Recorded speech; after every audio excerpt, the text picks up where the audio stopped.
For as Jonah was 3 days and 3 nights in the whale's belly, so shall the Son of Man be 3 days and 3 nights in the heart of the earth. And if you are going to count it, that will render the book of Mark chapter 16 verse 9 false. It's not true. Akin na ang buong sanlibutan.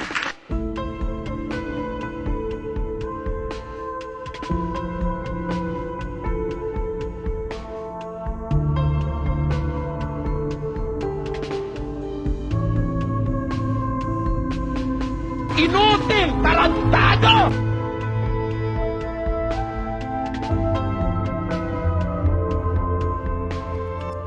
Na under sa domination ni Satanas. Take notice, I'm here already. Ako po si Gabon. At ito ang Factbusters!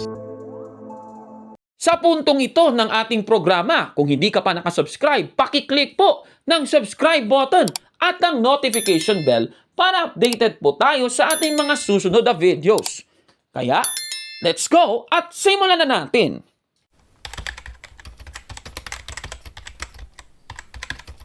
Magandang araw mga kapatid and welcome na naman sa isang episode ng Factbusters PH. At sa ating episode ngayon, ating tatalakayin kung totoo nga ba na si Jesucristo ay hindi nag-resurrect sa linggo. Eto, panoorin natin ang video na ito mga kapatid. Was he risen on the first day of the week?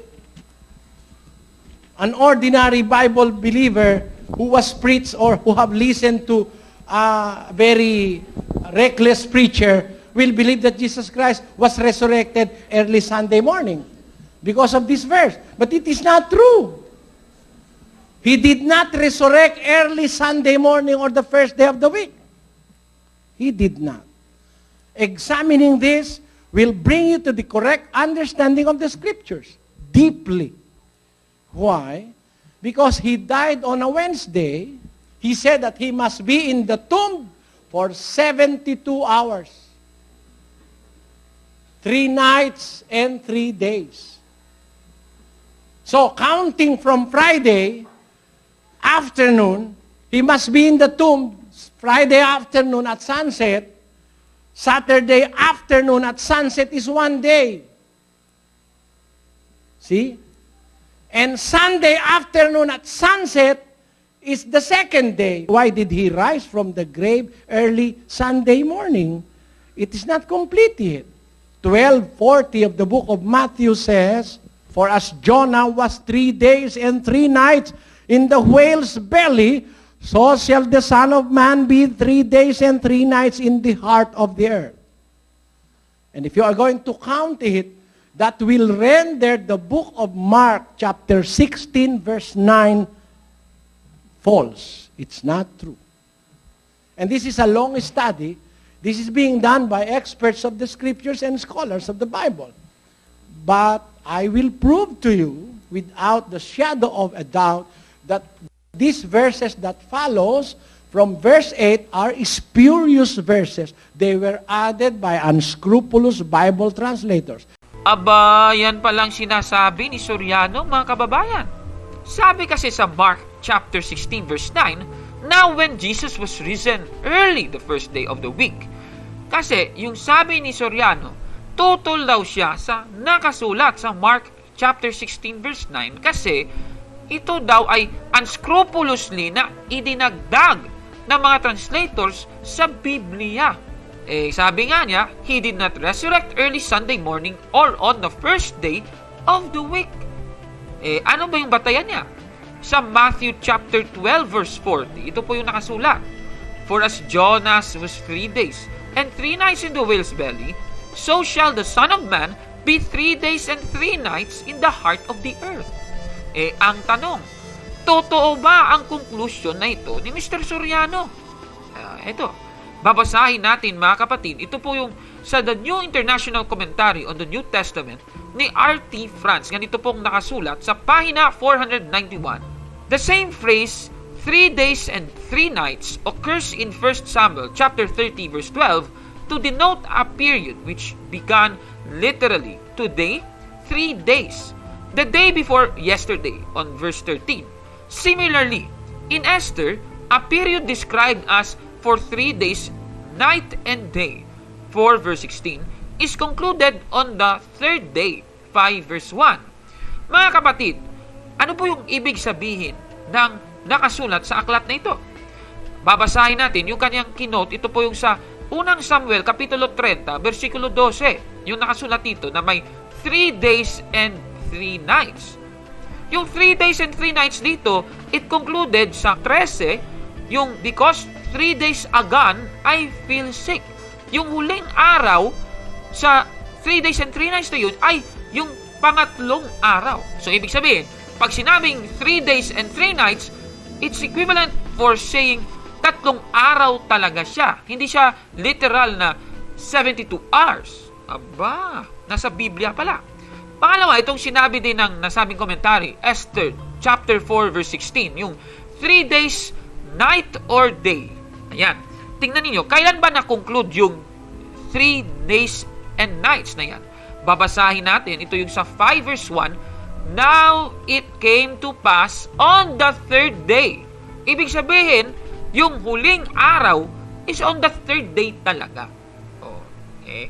Yan po yung sabi dyan. Ngayon, babasahin naman natin ang isang commentary mula naman sa The Expositor's Bible Commentary ni Frank Gabelin. Yung Matthew ay isinulat ni D.A. Carson. Ganito po ang kanyang sinabi tungkol nga dito sa Matthew chapter 12 verse 40. In rabbinical thought, a day and a night make an una, and the part of an una is as the whole. Thus, according to Jewish tradition, 3 days and 3 nights need mean no more than 3 days or the combination of any part of 3 separate days. Napakaklaro mga kababayan. So, ibig sabihin, ang 3 days and 3 nights ay hindi naman literal na 72 hours, kundi 3 araw. Babasahin muna natin itong nakasulat sa Levitico Kapitulo 23, versikulo 32. Magiging Sabat na takdang kapahingahan sa inyo at inyong pagdalalamhatiin ang inyong mga kaluluwa sa ikasyam na araw ng buwan sa hapon mula sa pagkalubog ng araw hanggang sa muling pagkalubog ng araw ay ipangingili ninyo ang inyong Sabat mula daw sa pagkalubog ng araw hanggang sa muling pagkalubog ng araw. Yan po yung definition ng isang araw.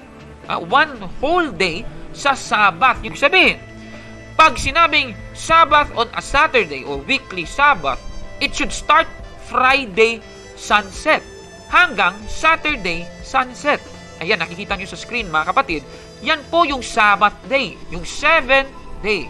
Ayan. Ngayon, ito, mapapansin nyo sa screen, meron pong tinatawag na Passover Sabbath o tinatawag nating Day of Preparation. Ibig sabihin, yan po yung araw kung saan we prepare ourselves for the weekly Sabbath, which is Saturday, na nagsisimula naman sa araw ng Biyernes ng sunset hanggang sa sunset ng Sabado. At yung Sunday sa Jewish calendar, nagsastart yan sa Saturday sunset hanggang sa Sunday sunset. Ang tanong, kailan ba ipinako si Kristo sa krus? Babasahin natin sa Marcos Kapitulo 15, versikulo 42 hanggang 43. At nang kinahapunan, sapagkat nooy paghahanda, sa makatuwid bagay ang araw na nauuna sa Sabat, tumating si Jose na taga Arimatea, isang kasangguni na may marangal na kalagayan na naghihintay rin naman ng kaharian ng Diyos at pinangangasan niyang pinasok si Pilato at hiningi ang bangkay ni Jesus. Ayan, makikita ninyo, yung Sabat na tinutukoy dito, yung araw nung ipinako si Kristo sa krus. Yan po'y sa makatuwid bagay ang araw na nauna sa Sabat. Ano yung araw na yan? Friday. Friday po mga kapatid. Tama po yung sinasabi natin sa Iglesia Katolika na si Jesus Christ ipinako sa krus mga around 2 to 3 o'clock in the afternoon. Diba? Ganun yun mga kapatid. So, pasok siya dito sa Friday. Ito po yung tinatawag na the preparation day. Ito yung araw na nauuna sa Sabbath, yung paghahanda o preparation day. Yan po. So, ang tanong, kailan ba ipinako si Kristo sa krus? Ang sagot, ayon sa ating nabasa, Biyernes, Friday. Ngayon, kailan ba talaga nag-resurrect si Kristo? Babasahin naman natin ang Mateo Kapitulo 28, versikulo 1. Nang magtatapos ang araw ng Sabat, nang nagbubukang liwayway ng unang araw ng sanglinggo, ay nagsiparoon si Maria Magdalena at ang isa pang Maria upang tignan ang libingan. Ibig sabihin, para mag-connive sa Matthew chapter 12 verse 40 at sa mga nabasa natin kanina, dapat si Kristo'y posibleng nag-resurrect sa araw ng Sunday. So, pwedeng between Saturday sunset hanggang early Sunday morning. Kasi, di naman tinukoy sa Mateo 28:1 kung kailan nga nag-resurrect si Kristo. Yung tinukoy dito, yung araw nung nakita ni Maria Magdalena at ni Maria yung libingan. Babasahin naman natin, ito yung Mateo 28:6. Ano ba yung nakita nila doon? Siya'y wala rito sapagkat siya'y nagbangon. So, ibig sabihin, si Jesucristo sa mga oras na yon ay nag-resurrect na. So, tama na Sunday. Sunday, yung kaniyang resurrection. Bibilang natin, Friday, day 1, Saturday, day 2, Sunday, day 3. So, 3 days po. 3 days. Kaya nga, meron pong sa Apostles' Creed na line na, on the third day, He rose again. So, tama yon. Tama yan, mga kapatid. Kaya sa sinasabing ito ni Mr. Soriano na He did not resurrect early Sunday morning or on the first day of the week, He did not resurrect early Sunday morning or the first day of the week. He did not resurrect early Sunday morning or the first day of the week. He did not resurrect early Sunday morning or the first day of the week. busted yan, Mr. Soriano! Nako naman! Niliteral pa talaga ni Soriano yung 3 days and 3 nights na 72 hours. Ay, nako naman. Kaya kung like mo ang video na ito, i-click lang ang like button at mag-subscribe na sa ating channel, Factbusters PH. Kaya, huwag maniwala sa sabi-sabi. I-check mo na kung fact nga talaga. Hanggang sa susunod episode, ako si Kaburnok at ito ang Factbusters! Mga kapatid, magandang araw po at kapayapaan ay maghari sa ating isipan at sa ating puso. At follow and subscribe, Factbuster PH at The Beloved Catholic sa Facebook page ni Kaburnok. At abangan nyo si Kaburnok, no? Dahil marami siyang i-reveal na mga maling aral at matutuhanan natin ang katotohanan. Dahil ang katotohanan na magbigay sa atin ng tunay na kalayaan. God bless! I am Catholic. I am